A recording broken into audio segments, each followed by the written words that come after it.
वन्दे ब्रह्मपुराधिपं श्रीसहजानन्दं च मूलाक्षरम्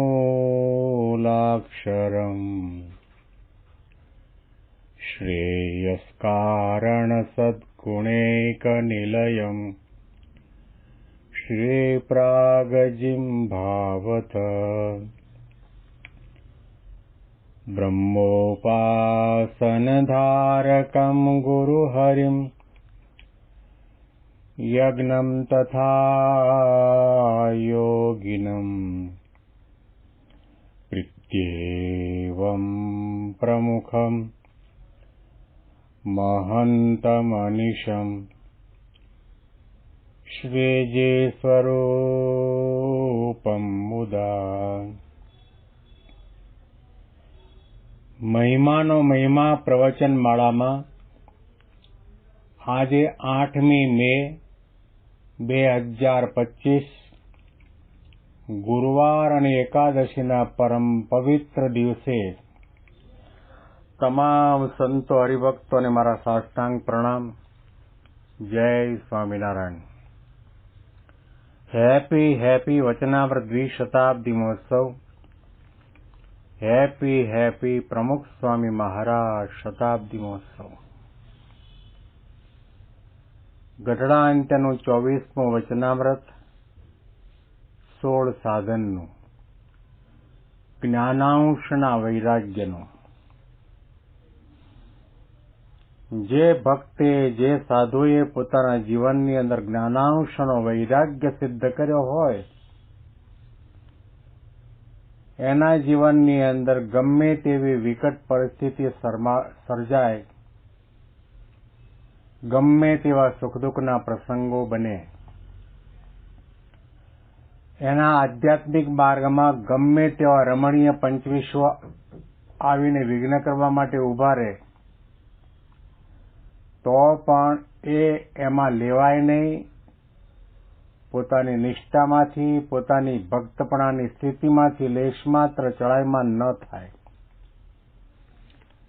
જ્ઞાનાંશનો વૈરાગ્ય એટલે પહેલાં પહેલું આત્મજ્ઞાન સિદ્ધ કરવાની જરૂર છે.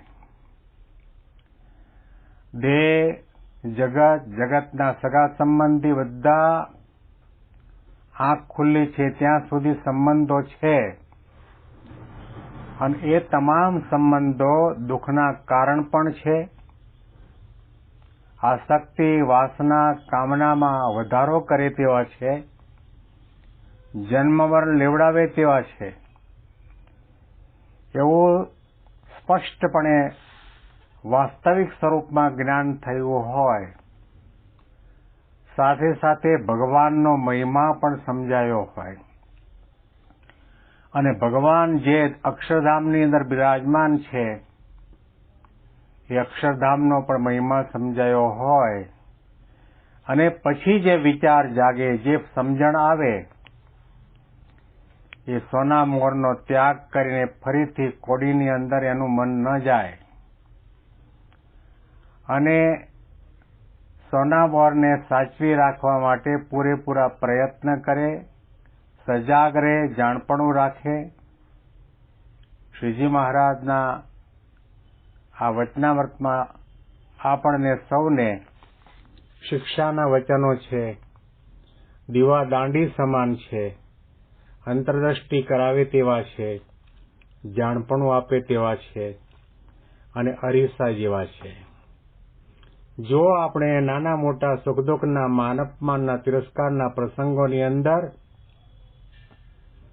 સમુદ્રમાં જેવી રીતે ઓટ આવે પાણીની, એવી રીતે જો આપણે ભક્તિમાં, સત્સંગમાં ઓટ આવતી હોય અને પાછા પડી જતા હોય, હતાશા, નિરાશા, ઉદ્વેગ અને ઉપાધિ આવતા હોય તો સમજવું કે આપણે માળા કરતા થયા, એકાદશી કરતા થયા, દંડવત કરતા થયા, પ્રદક્ષિણા કરતા થયા, દાન ધર્માદો કરતા થયા, સમય ઉત્સવમાં જતા પણ થયા, પરા સભામાં જતા થયા અને રવિવારની સભામાં પણ જતા થયા, પરંતુ આપણે ફોકસ જ્ઞાનાંશનો વૈરાગ્ય સિદ્ધ કરવા માટે નથી આપ્યું.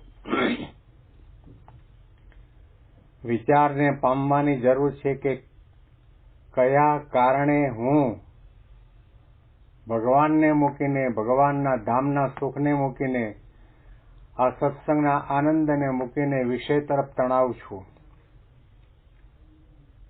એનું કારણ પકડવામાં આવે અને મૂળ પકડવામાં આવે, શોધવામાં આવે, તો આપણને ખ્યાલ આવશે કે આપણે વૈરાગ્ય તો લેશ માત્ર પણ નથી, સમજણ કેળવી જ નથી. તિલક ચાંદલો કર્યો અને ગળામાં કંઠી પહેરી, શરીર ઉપર ભગવું કપડું નાખ્યું અને મુંડન કરાવ્યું એટલે આપણે માની લઈએ હું સાધુ છું, હું સત્સંગી છું. જેને સત્સંગી અને સાધુનું ટાઇટલ પોતાના નામની આગળ લગાડવું હોય તો એને ધર્મનું પાલન કરવું પડશે. પોતે આત્મા છે, જગત નાશવંત છે, એ વિચારને દ્રઢપણે રાખવો પડશે. ભગવાનની ભક્તિ પણ અવિચળપણે કરવી પડશે. વૈરાગ્ય પણ કેળવવું પડશે. સંત સમાગમ કરવામાં આવે અને સંતના વચનની અંદર શ્રદ્ધા બેસે, વિશ્વાસ આવે કે આ સંત કહે તે સાચું છે. સંતો હંમેશના માટે સત્ય વાતો કરે, સત્યમાં જોડવાની વાતો કરે, અસત્ય અને અણસમજણ દૂર કરવાની વાતો કરે, વિષય વાસના અને દેહાભિમાનના ખંડનની વાતો કરે. જગતમાંથી તોડીને ભગવાનમાં જોડવું એ સંતનું પરમ પવિત્ર કર્તવ્ય છે. એટલા માટે જે કંઈ વાત કહે એને ઉગમણી દિશા માનીને એમાં લેશ માત્ર પણ શંકા કુશંકા કર્યા સિવાય એ મુદ્દાને પકડી લઈએ.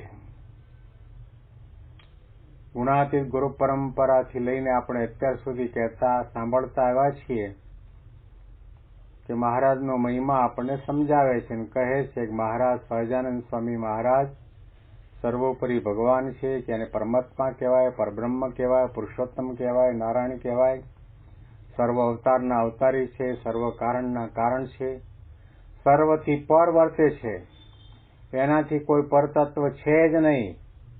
અને એ સહજાનંદ સ્વામી અનંત કોટી બ્રહ્માંડના એકમાત્ર કરતા હરતા છે. એમની મરજી સિવાય સૂકું પાંદડું પણ હલવાને સમર્થ નથી. કાળ, કર્મ, માયા, સ્વભાવ, પ્રકૃતિ આ બધા એમને આધીનપણે વર્તે છે. અને એ સહજાનંદ સ્વામી સદાના માટે અનાદિકાળથી સાકાર છે, દિવ્ય છે, અલૌકિક છે, અંતર્યામી છે, સર્વજ્ઞ છે, માયા પરનું તત્વ છે. અને મને આ ગુણાતીત સંત યોગી બાપા પ્રમુખ સ્વામી અને મહંત સ્વામી મહારાજ દ્વારા પ્રગટ મળ્યું છે.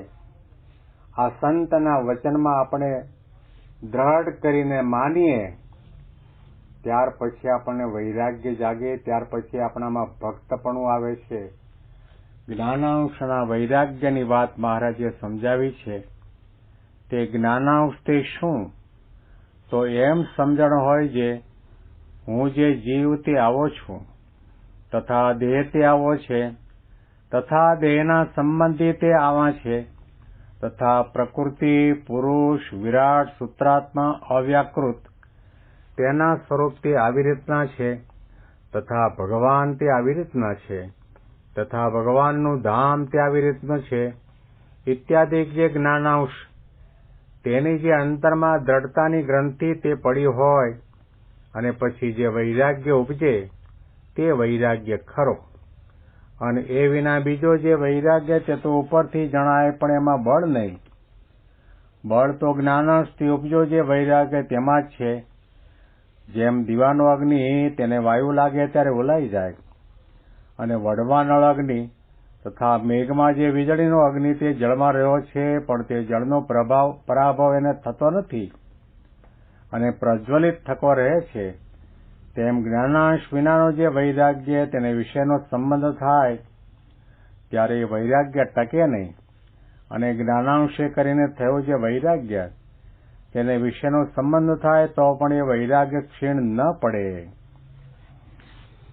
મહારાજે દીવાની વાત કરીને આપણને ગળે વાત ઉતરે એવી રીતની સમજણ આપી કે કોડિયામાં દીવો પ્રગટાવ્યો હોય અને ઘરના આંગણામાં કે રસ્તા ઉપર મૂકવામાં આવે અને ધીરે સરખો વાયરો આવે એટલે તરત એ દીવો ઓલાઈ જાય, એ અગ્નિ અદ્રશ્ય થઈ જાય. પણ મહારાજે કહ્યું કે વડવાનળ અગ્નિ અને મેઘની ઘટામાં રહેલો વીજળીનો અગ્નિ પાણીની વચ્ચે રહેવા છતાં પણ ક્યારેય ઓલાતો નથી. એમ જ્ઞાનાંશનો વૈરાગ્ય જ્યારે જાગ્રત થયો હોય એ ગમે તેવા રમણીય પંચ વિષયોનો યોગ થાય તો પણ એ પોતાના આધ્યાત્મિક માર્ગમાંથી લેશ માત્ર પાછો ન પડે, જરા પણ મૂંઝવણ ન થાય, જરા પણ હતાશા નિરાશા ન આવે, જરા પણ મોડો વિચાર ન આવે. એને એક જ નિશાન ભગવાન તરફ મંડાયેલું રહે, કારણ કે જાણી રાખ્યું કે સર્વ સુખના નિધાન અને સર્વ સુખના સિંધુ ભગવાન પુરુષોત્તમ નારાયણ છે.